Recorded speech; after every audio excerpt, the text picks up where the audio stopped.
Hello friends, welcome to my YouTube channel daily current affair. हमारे channel daily current affair पर SSC, bank, railway, UPSC, UP triple SC, IAS, PCS जैसे सभी विषयों की तैयारी कराई जाती है और साथ ही साथ मंथली करंट अफेयर भी दिया जाता है। अगर हमारा वीडियो अच्छा लगे तो चैनल को ये लाल बटन दबाकर सब्सक्राइब करें और साथ ही साथ बेल आइकन अवश्य दबाएँ। हेलो फ्रेंड्स, पिछले लेक्चर में हमने चकबंदी के कार्य, भूमि मापन यंत्र में जरीब के प्रकार, राजस्व विभाग के अंतर्गत राजस्व परिषद और कुछ भूमि मापन पैमाने के बारे में चर्चा किया था। तो इसके आगे के पॉइंट पे चलिए चर्चा करते हैं और वीडियो को स्टार्ट करते हैं। तो इसके आगे सबसे पहला पॉइंट है राजस्व परिषद की संरचना। तो देखिए, राजस्व परिषद की जो संरचना है इसके अंतर्गत क्या है कि 3 पद शामिल हैं। पहला तो अध्यक्ष है, तो राजस्व परिषद के अंतर्गत 3 पद शामिल होते हैं। पहला अध्यक्ष, दूसरा जो होता है 2 प्रशासनिक सदस्य जिसका कार्यालय या मुख्यालय कहाँ है, इलाहाबाद में है, ठीक। और अगला होता है 7 न्यायिक सदस्य। 7 न्यायिक सदस्य के अंतर्गत पहले के अंतर्गत आता है मंडलायुक्त और अपर मंडलायुक्त। अपर मंडलायुक्त जो होता है मंडलायुक्त के सहायता हेतु होता है, ठीक। और दूसरे के अंतर्गत आता है जिलाधिकारी और अपर जिलाधिकारी। जो अपर जिलाधिकारी होता है वो जिलाधिकारी के सहायता हेतु होता है, ठीक।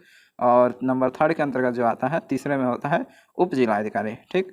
इसी प्रकार अगला जो होता है उप जिलाधिकारी के बाद आपका जो आता है तहसीलदार, तहसीलदार के बाद नायब तहसीलदार, नायब तहसीलदार के बाद राजस्व निरीक्षक, राजस्व निरीक्षक के बाद लेखपाल, ठीक। तो ये सब 7 मंडलायुक्त हैं जो राजस्व परिषद के अंग हैं, ठीक। इसके बाद अगला जो पॉइंट है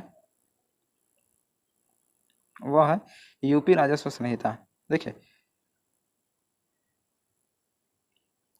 यूपी राजस्व संहिता 2006 में कृषि योग्य भूमि पट्टे पे आमंत्रित करने के लिए कुछ नियम बनाए गए थे। उस नियम के अनुसार सक्रिय सेवा में रहते हुए जिनकी मृत्यु हो गई है ऐसे व्यक्तियों के परिवारजन को प्रथम वरीयता एवं सक्रिय सेवा में रहते हुए पूर्णतः विकलांग व्यक्ति को द्वितीय वरीयता के में प्रदान की गई है, ठीक। ये यूपी संहिता मतलब उत्तर प्रदेश राजस्व संहिता 2006 के अनुसार प्रावधान है, ठीक।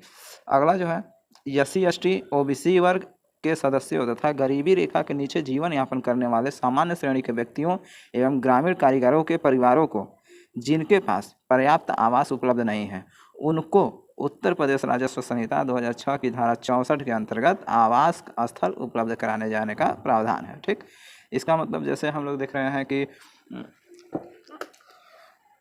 प्रधानमंत्री आवास योजना जो है और उसके बाद अटल आवास, ये मायावती आवास योजना, ये सब जितनी भी आवास योजनाएं हैं ये सब आवास योजना उत्तर प्रदेश राज्य संहिता 2006 की धारा 64 के अनुसार बनाया जाता है या इसी के जरिए पारित किया जाता है, ठीक। और अगला पॉइंट जो होता है प्रदेश के तहसीलों के चकबंदी से बाहर। देखिए, प्रदेश के तहसीलों के चकबंदी से बाहर 99,949 गाँवों की खतौनी का अभिलेख को कंप्यूटरीकृत कर दिया गया है। मतलब चकबंदी से बाहर 99,949 गाँवों की खतौनी को क्या कर दिया गया है, कंप्यूटरीकृत कर दिया गया है, ठीक। अब अगला पॉइंट है खतौनी प्राप्त करने का शुल्क। देखिए, खतौनी प्राप्त करने का जो शुल्क है 15 रुपये रखा गया है। खतौनी अगर आप मार्केट में जाते हैं या कचहरी में जाते हैं तो खतौनी अगर आप ना निकलवाना चाहते हैं तो उसके लिए आपको सरकारी शुल्क 15 रुपये देने पड़ेंगे, ठीक। और लगभग सभी खतौनियों को इंटरनेट पे अपलोड कर दिया गया है। तो इससे आप क्या करेंगे कि आप साइबर कैफ़े में भी जाके अपने खतौनी का प्रिंट आउट निकलवा सकते हैं, ठीक। अगला चैप्टर देखिए, ये चैप्टर 1 के अंतर्गत था जो कि हमारा पॉइंट लगभग ख़त्म हो गया है। अब चैप्टर 2 शुरू होता है जिसका चैप्टर का नाम है केंद्र सरकार और राज्य सरकार द्वारा गाँव के विकास के लिए चलाई जा रही योजनाएं। तो देखिए, कुल कितनी योजनाएं हैं केंद्र सरकार के जरिए, कुल कितनी योजनाएं हैं राज्य सरकार के जरिए, उन सारी योजनाओं पर चर्चा करेंगे। अब तो सबसे पहला पॉइंट आता है केंद्र सरकार की योजनाएं। तो केंद्र सरकार की योजनाओं के अंतर्गत क्या क्या है इसके बारे में देख लेते हैं। तो देखिए, सबसे पहला है केंद्र सरकार की योजना के अंतर्गत मनरेगा, जिसको हम लोग कहते हैं महात्मा गांधी राष्ट्रीय ग्रामीण रोजगार गारंटी अधिनियम। देखिए, मनरेगा जो होता है इसी का फुल नेम महात्मा गांधी राष्ट्रीय ग्रामीण रोजगार गारंटी अधिनियम है, मनरेगा का फुल नेम, ठीक।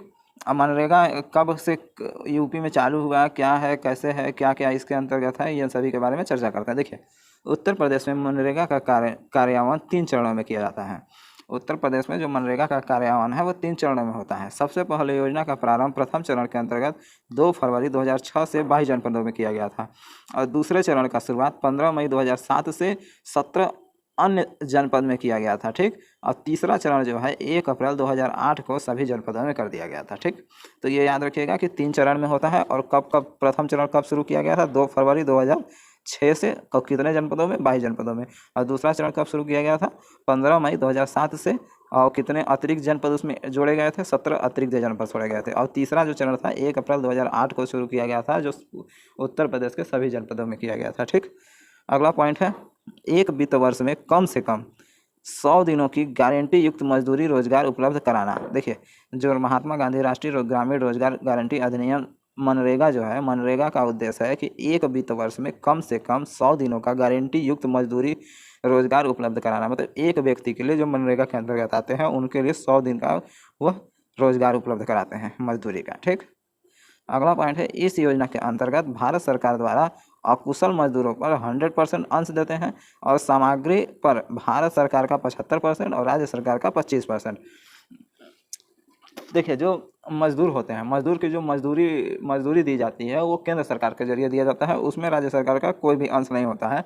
लेकिन जो सामग्री होती है, जैसे अगर जिस कार्य को किया जा रहा है, मजदूरों के द्वारा कराया जा रहा है, उस कार्य पर जो लाभ होगा उसका 75% जो होगा वो भारत सरकार रखेगी और जो 25% होगा वो राज्य सरकार रखेगी, ठीक। ये हो गया मनरेगा।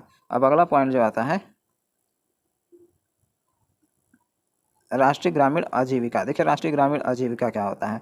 राष्ट्रीय ग्रामीण आजीविका के अंतर्गत इसी को हम लोग NRLM कहते हैं। राष्ट्रीय ग्रामीण आजीविका मिशन को NRLM कहते हैं।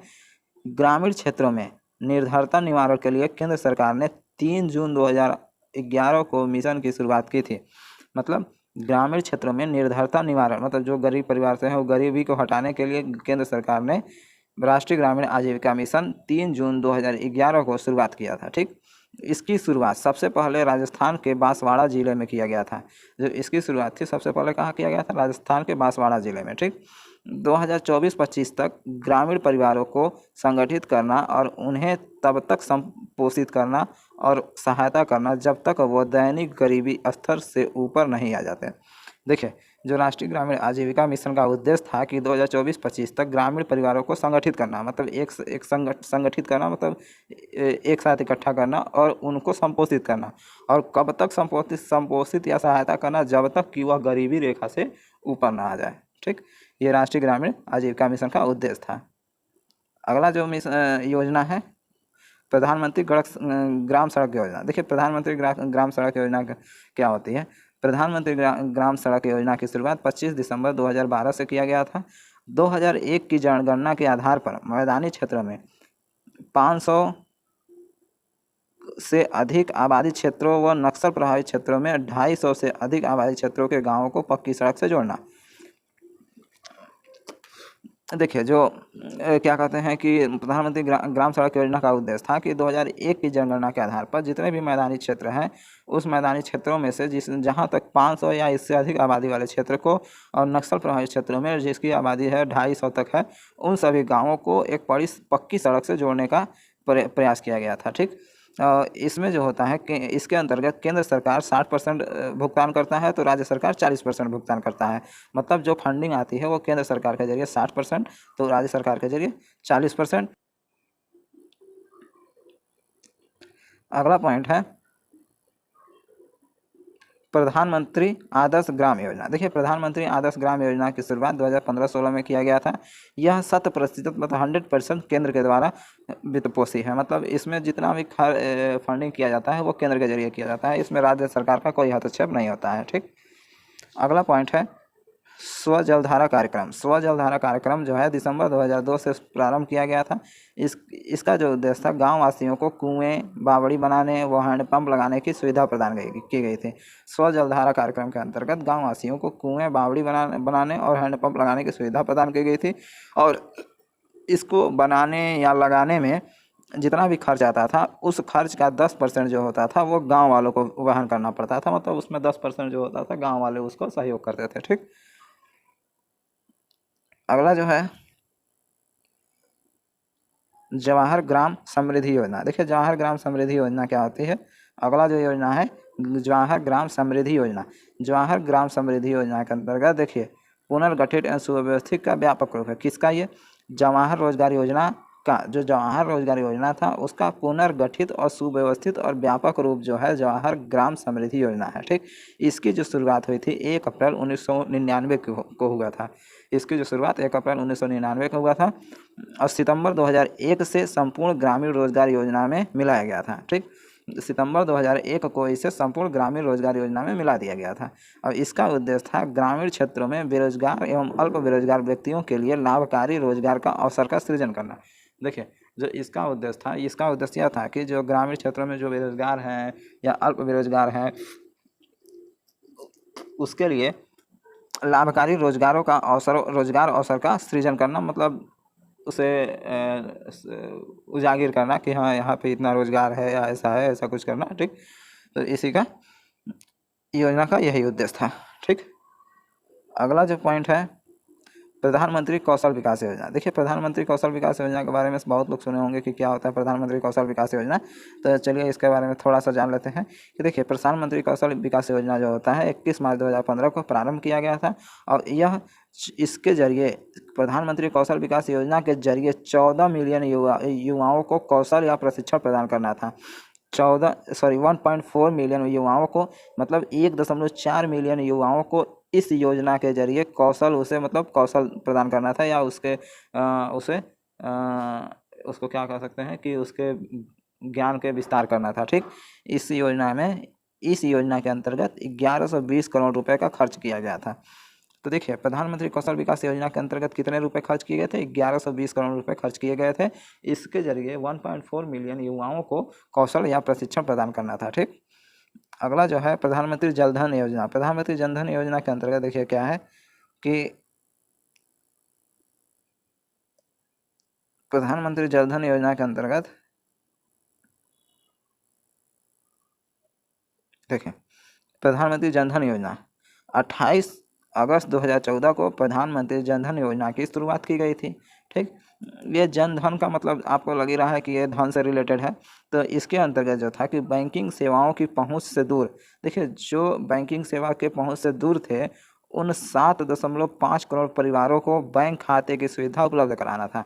मतलब ऐसे क्षेत्र जहाँ पे बैंकिंग सुविधा नहीं है, जहाँ पे बैंक नहीं खुले हैं, उन सभी क्षेत्रों में लगभग 7.5 करोड़ परिवारों को बैंक खाता खुलवाने की सुविधा उपलब्ध कराई गई थी। ठीक, बैंक खाता खोलने वालों को डेबिट कार्ड के साथ 1 लाख की दुर्घटना बीमा सुरक्षा उपलब्ध और खाता खुलने के 6 माह तक 2500 रुपये तक की ओवरड्राफ्ट सुविधा, जिसे 6 माह के पश्चात 5000 रुपये तक बढ़ाया जा सकता है। तो इसके जरिए देखिए क्या था कि जो भी व्यक्ति का खाता खोला जा रहा था उन सभी व्यक्तियों को डेबिट कार्ड के साथ साथ 1 रुपये की दुर्घटना बीमा भी कराई जाती थी और उनके खाते में 6 महीने तक 2500 रुपये डाला जाता था और उसके बाद 6 महीने के बाद, मतलब 6 महीने के बाद यह 5000 रुपये तक बढ़ाया जा सकता था। ठीक, अगला जो पॉइंट है प्रधानमंत्री जीवन ज्योति बीमा, ये भी बीमा से रिलेटेड है। तो देखिए इस प्रधानमंत्री जीवन ज्योति बीमा योजना में वही व्यक्ति लाभ ले सकते थे जिनकी उम्र 18 से 50 वर्ष के बीच में थी। तो 18 से 50 वर्ष के बीच वाले व्यक्तियों को प्रधानमंत्री जीवन बीमा योजना कराने का सुविधा उपलब्ध थी। इस योजना के अंतर्गत कम से कम और अधिक से अधिक 2 लाख रुपए तक का बीमा किया जाता था। इस योजना के अंतर्गत अधिक से अधिक कितने रुपए की बीमा की जाती थी, 2 लाख रुपए की बीमा की जाती थी। ठीक, अगर दोस्तों वीडियो अच्छी लगे तो चैनल को सब्सक्राइब करें और साथ ही साथ बेल आइकन अवश्य दबाएं, जिससे कि आपको आने वाले वीडियो का नोटिफिकेशन प्राप्त